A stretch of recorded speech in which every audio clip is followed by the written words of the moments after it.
বন্ধুরা আমরা এখন যাচ্ছি সুন্দরপুর পার হয়ে, সুন্দরপুর ব্রিজ পার হয়ে, যে ওখানে বৃষ্টি সব জল জমেছে, প্রচুর বৃষ্টি হয়েছে, তা ওখানে বন্যা হয়ে গেছে একদম। তা দেখতে যাচ্ছি, একটু বললো চ একবার ঘুরে আসি ওখান থেকে, তাই একটু যাচ্ছি আমরা দুই বন্ধু মিলে ঘুরতে।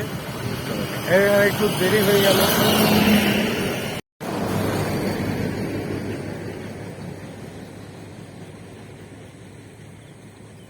সূর্য প্রায় অস্ত যায়।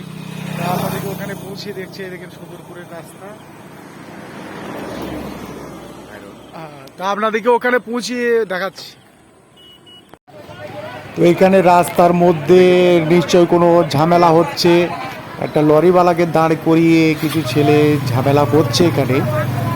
তো আমরা দেখলাম যে অলরেডি আমাদের এমনিতেই অনেক দেরি হয়ে গেছে, বেরোতে প্রায় সন্ধে হয়ে গেছে, সূর্য প্রায় অস্ত যায় অবস্থাতে আমাদেরকে একটু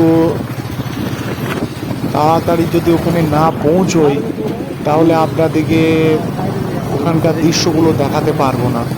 ওই জন্য আমরা বেরিয়ে গেলাম। এটা ময়ূরক্ষীর ব্রিজ, ময়ূরক্ষীর নদী। ময়ূরক্ষীর নদীতে সেরকম জল নেই, কিন্তু শুনলাম বদ্রীনাথপুরের ওই দিকটাতে, তারাপুর বদ্রীনাথপুরের ওই দিকে প্রচুর জল ঢুকেছে, এবং ওখানকার যে গ্রামগুলো আছে সেই নিচু গ্রামগুলো জল ঢুকে গেছে, তার জন্য ওখানে বন্যা হয়ে গেছে। তা ওখানে যাই এবং যত তাড়াতাড়ি সম্ভব গিয়ে আপনাদেরকে ওখানকার দৃশ্যগুলো দেখাচ্ছি, কী অবস্থা কী হয়ে আছে। আমরা একটু তাড়াতাড়ি যদি ওখানে না পৌঁছতে পারি তাহলে কিন্তু আমরা অন্ধকার হয়ে যাবে, আমি কিছুই দেখাতে পারবো না। ওই জন্যে আমরা বেরিয়ে যাচ্ছি ওখানে।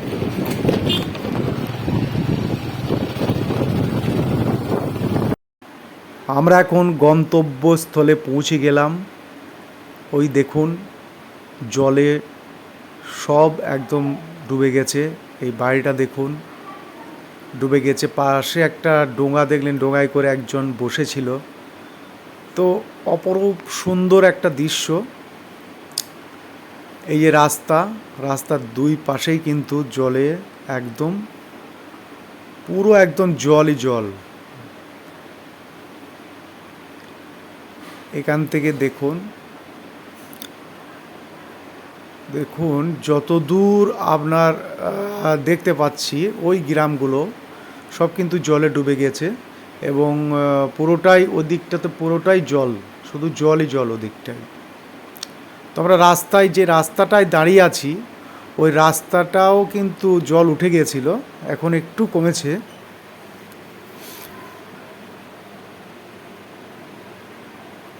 শুধু জলই জল এখানটায়,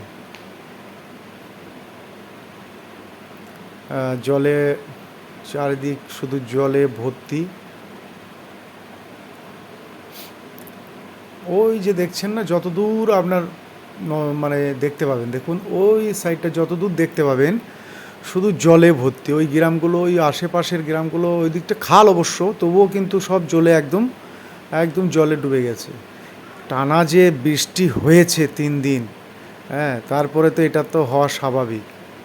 তো আমরা আরও একটু আগিয়ে যাব সামনের দিকে, দেখব যে ওখানটায় কী অবস্থা। ওই সামনের দিকে একটু আগিয়ে যাই, চলুন একটু সামনের দিকে আগিয়ে গিয়ে দেখি যে ওদিকটাতে কীরকম কী অবস্থা হয়ে আছে গ্রামগুলো। এখানটায় কিন্তু আমরা যেমনি এসছি না দেখতে, এখানটায় কিন্তু প্রচুর লোক এসছে দেখতে এবং ভিড় জমাচ্ছে। এই যে এই বাড়িটা দেখুন, এখানে সবাই এসছে ভিড় জমা দেখতে যে কীরকম কী ব্যাপার, এখানটায় কীরকম লাগে জল। অনেকে এগুলো তো এরকম হয় না সাধারণত সবসময়, এই বৃষ্টির জলে হয়েছে। তো এই বাচ্চাদের মুখ থেকে শুনবো কী ব্যাপার। কম পানি ছিল, কম পানি ছিল প্রথম। আচ্ছা, দিয়ে তারপরে দিনে পানি বাড়ছে। আচ্ছা, আমাদের বদ্রীনাথপুরে এই ধরে পানি ছিল, এই করে পানি ছিল, ওই করে পানি ছিল না, ওই করে ঢুকিয়েছে। এই রাস্তাটা ডুবেছিল তো, রাস্তায় জল। হ্যাঁ, এ করে এটারে ছিল, এই যে রাস্তা, এই করে কোনছি এটা রাস্তা তো, এই করে ওই দেখুন ওই জায়গা রাস্তা, এই রাস্তাটা পুরো ডুবেছিল একদম। এই করে কোনছি গ্রামের ভিতরে ঢুকছে। এই কি অবস্থা দেখুন।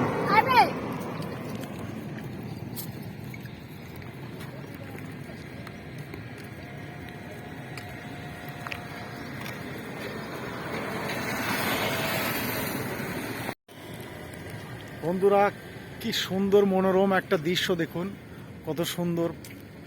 কিন্তু এখানে জলটা আজকে একটু কম, কালকে এই রাস্তাটা কিন্তু ডুবেছিল। তো এখন ওদের মুখ থেকে শুনলাম যে এই রাস্তার জলটা একটু কমেছে, কিন্তু বদ্রীনাথপুর গ্রামে কিন্তু জল ঢুকছে অন্যদিকে।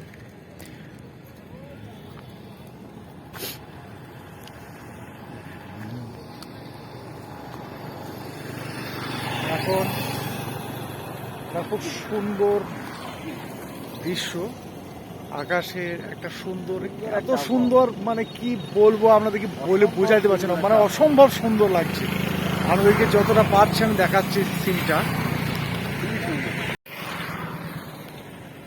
আকাশ আর একদম জলে মিশে গেছে, কোনটা আকাশ কোনটা জলে। এই আকাশের কি সুন্দর, কত সুন্দর লাগছে আপনাদেরকে। এই ছবিতে অতটা বুঝতে পারবেন না, কিন্তু এত সুন্দর একটা পরিবেশ কি বলবো, মানে সাংঘাতিক মনোরম প্রাকৃতিক সৌন্দর্য একদম ফুটে উঠেছে। তো আমরা এটাই দেখতে এলাম যে বৃষ্টিটা কতদূর কি হয়েছে। এখানে কিন্তু প্রচুর ক্ষয়ক্ষতি হয়েছে, এইসব গ্রামগুলো নিচু গ্রাম, ওই জন্য একটু ক্ষয়ক্ষতি হয়েছে। রাস্তাও প্রায় বন্ধ হয়ে গেছিলো এই রাস্তাটা।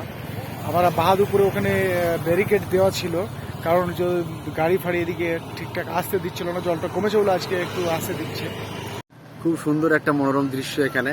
এই দৃশ্যটা একমাত্র যদি কেউ এখানে না আসে, নিজের চোখে দেখে, তাহলে দৃশ্যটা বুঝতে পারবে না সে।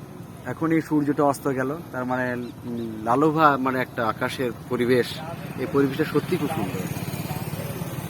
বুঝতে পারছেন বন্ধুরা, এত সুন্দর মনোরম পরিবেশ কি বলে বোঝাতে পারবো না।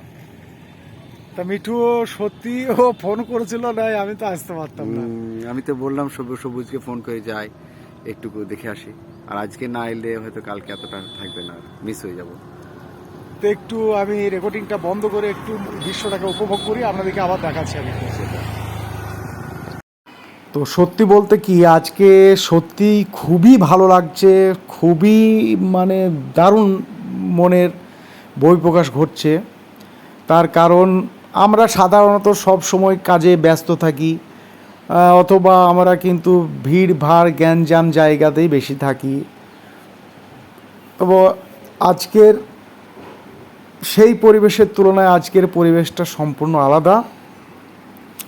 তাই এত সুন্দর একটা পরিবেশ এবং আবহাওয়াতে দেখে আমার আজকে এই আভাস মানে সত্যিই খুবই ভালো লাগছে। তো দেখতে দেখতে অন্ধকারও হয়ে গেল, আমাদেরও আসতে একটু লেট হয়ে গেছে। যদি আরও একটু আগে আসতাম তাহলে আরও হয়তো আপনাদেরকে আরও কিছু দেখাতে পারতাম, কিন্তু দেরি হয়ে গেল এবং অন্ধকারও হয়ে এসছে। তো একবার আকাশের দিকে তাকিয়ে দেখুন, কি সুন্দর দৃশ্য। তো আমরা এবার অন্ধকার যেহেতু হয়ে আসছে, আমরা এবার আস্তে আস্তে বাড়ির দিকে রওনা দেবো। এই যে অন্ধকারে দেখতে পাচ্ছেন নাকি জানি না, তবে এই যে এই বোটগুলো ওই দূরবর্তী গ্রামে যাওয়া আসা এবং খাবার পৌঁছানোর জন্য ব্যবহার হচ্ছে। বোটগুলো এসছে, এই বোটগুলো দেখতেই পাচ্ছেন বোটগুলো। তো অন্ধকার হয়ে গেছে, সত্যি খুবই অন্ধকার হয়ে গেছে। এবার কিন্তু আমরা আর থাকবো না এখানে, যেহেতু অন্ধকারে আর কিছুই আপনাদেরকে দেখাতে পারবো না। তো আমরা